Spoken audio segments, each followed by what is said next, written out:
Ei, Clàudia, hem arribat. Refugi Coma del Jan. Després de què hem fet ara, el Coll de Varillas, algo així, no? Algo así, sí. Hòstia, i com estava per allà dalt? Bueno, bufaba, y no se veía, por favor, no se veía porque estaba en finalito. 20 metros. Joder, tío.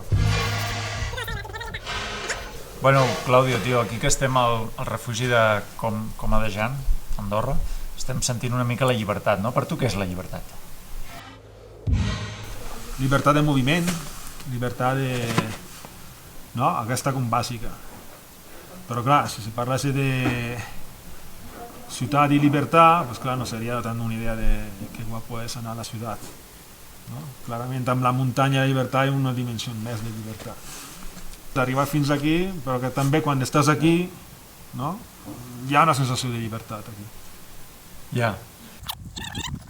Però, o sigui, ara anem a l'actual, a la nostra vida, a la vida de tothom, no? O sigui, repetir esto así a larga escala, todos los días de tu vida.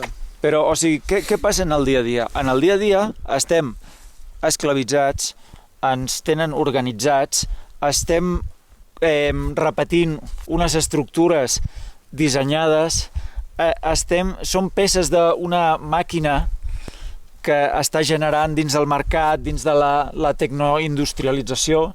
L'Estat cada vegada arriba més lluny i, per altra banda, es banalitza la llibertat com que llibertat és interconnectar-se més, fer més coses aquestes, no? Sí. S'està banalitzant la llibertat. Això no és llibertat.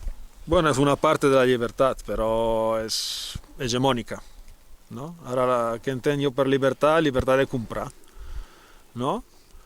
Libertad de que si vull rosa o blau o groc, ho puc comprar. No? Aquesta és la llibertat primordial, no? Però això no, jo no ho ve, o sigui, ens ho venen com a llibertat, d'acord, però això no és llibertat.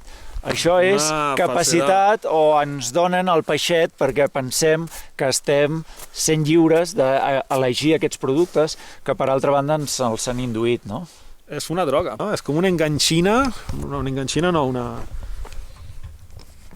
una droga, ¿no? L'opio de los pueblos.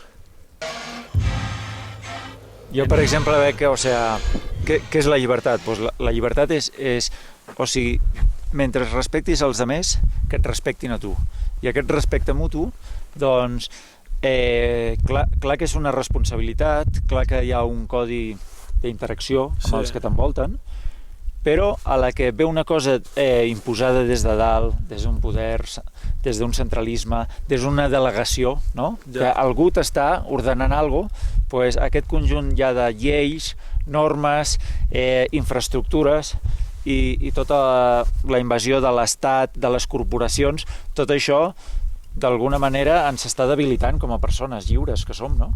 Sí, hem de tornar a aprendre coses, no? I mogudes com aquesta, d'agafar i venir aquí, jo què sé, ara ens hem trobat 2 persones més aquí al Refo, no? I, bueno, cadascú se respecta mútuament i fem coses per tothom junts, no? Com ara fer un foc o parlar de dormir tots junts per escalfar-nos més o... ¿no? Cosas básicas de sobrevivencia, que igual me encuentro estas 2 personas por ahí abajo y casi mejor que nosotros en una, vosotros en la otra, porque no... Pero aquí, claro, hay más cercanía, ¿no? Llega más a... La cosa extrema, ¿no? La cosa primordial de recursos, ¿no? Es también una cosa que permite más esta organización mutua, no impuesta por nadie, que simplemente entre nosotros nos entendemos lo que hace falta y lo que